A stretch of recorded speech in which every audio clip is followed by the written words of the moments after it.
All right, we've got a video out there that goes over what we like to find when we're looking for a van to do a four-wheel drive conversion. This one we're going to tell you about what donor vehicles you need to look for when you actually do your conversion with our kits. And the way we designed our kits, we designed them to work with pretty much any square body Chevrolet truck running gear.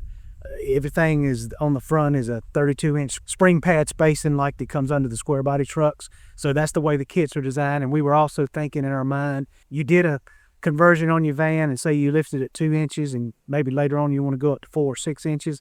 All you got to do is open up a catalog or call any lift kit company and buy a lift kit for that. And it's a direct bolt in. You pull your springs out, bolt your new springs in, and go with it from there, and you can go however high you want to go with it. But as far as the running gear, square body running gear is what will work the best without the biggest amount of modification. Anywhere, I would say 81, 2, all the way up to 87.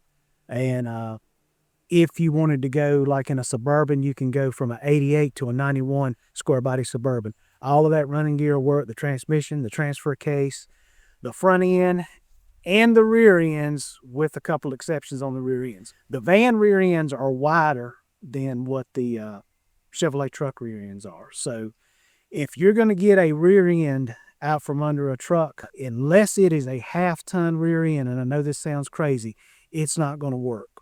A half-ton, 6-lug rear end will work, but what you're going to have to do is you're going to have to re-weld your spring pads out further to get to the spring pad of the rear end on the leaf springs on the van. And when you do that, it's going to put your spring pads pretty close to your backing plate. So it's going to be a tight fit when you set the van down on it, but it will go and it will work.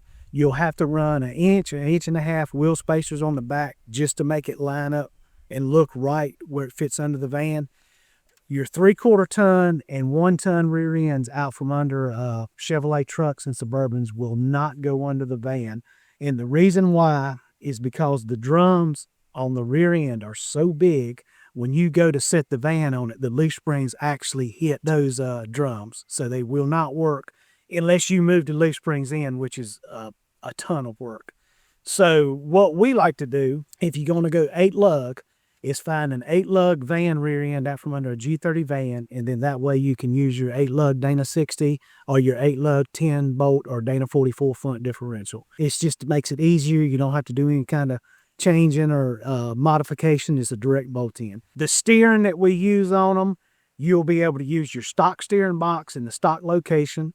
Just get a crossover steering kit, and what we do is we modify the pitman arm, the stock pitman arm. You don't even have to buy a pitman arm. All of this stuff I'm telling you about too, we have got videos out there that we've done all these conversions and everything that I'm telling you about. And Seth will put a link at the bottom of this video that you can go back and refer to all those videos to show you how to do that stuff. What our kit does is it allows you to get the front differential, the leaf springs mounted under the van, and get the engine mounted. Because once you drop all that two-wheel drive stuff out from under there, that's where your engine mounts. So our kit comes with a cradle to mount the engine, and it'll work with the 6-cylinder or any of the V8s that came in the vans.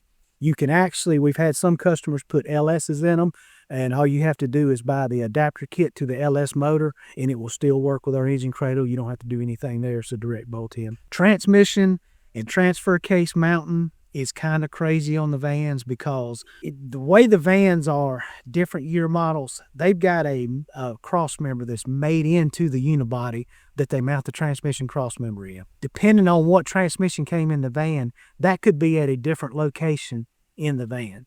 And you could use any number of transmissions in your four-wheel drive conversion that would also put that in a different location. So we do not have a one-off, one-size-fits-all transmission cross member.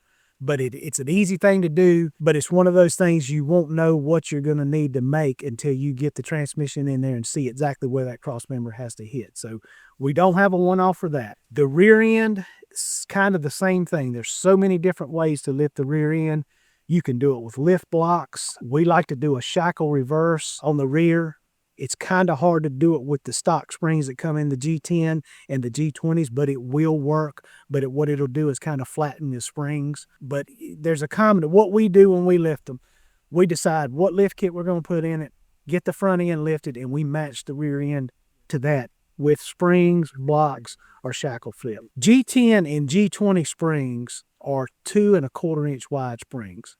When you buy a lift kit for a square body Chevrolet truck, the rear leaf springs will work, but they are 2½ inch leaf springs. So you have to change your shackles, or you have to modify the front spring hanger just a little bit. You just open it up to get the springs to fit. On a G30, you're not going to have to do that. G30s come with the 2½ inch springs on the rear, and actually G30 springs on the rear of the van are strong enough and have enough support where you can do a shackle flip and blocks to get your rear end leveled up. But we've got, like I said, we've got videos on our YouTube channel that'll show you how we've done this on the past builds we've done. And Seth will put a link, like I said, to all of those on there. But pretty much in a nutshell, that's the way our kit does, and that's what we look for as far as the easiest way to put the differentials and running gear under your van. Now, if you wanted to go, as you know, square body Chevrolet stuff is all passenger side drop.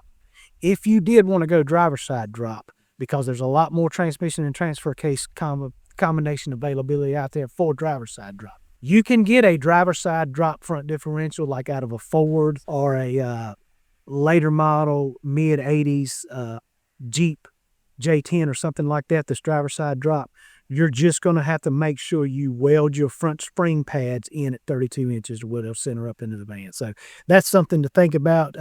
If you did want to go driver's side drop, it can be done. It's just a little bit more work, but it can be done. And I think that's pretty much everything as far as what we look for as far as to do the conversion and what running gear. Some of that, just for us, is a lot of personal preference because we like Chevrolet stuff. We've always worked with it. We know how it works. But like I always say, if you've got a plasma cutter and a welder, you can make anything work. So don't be afraid to jump out there and try something new because it will work. You can make it work. That's just the way we do it, and it has worked good for us. So that's it. I hope that answers a lot of your questions. If you've got any more questions, you can put them in the comments. And as you know, my line is always open. I always get calls and emails all the time. I'll be more than happy to help you. If you go to our website, you can get all that information. But that's it. I hope you enjoyed it. I hope it answered a lot of questions. And if you need any more, just let us know.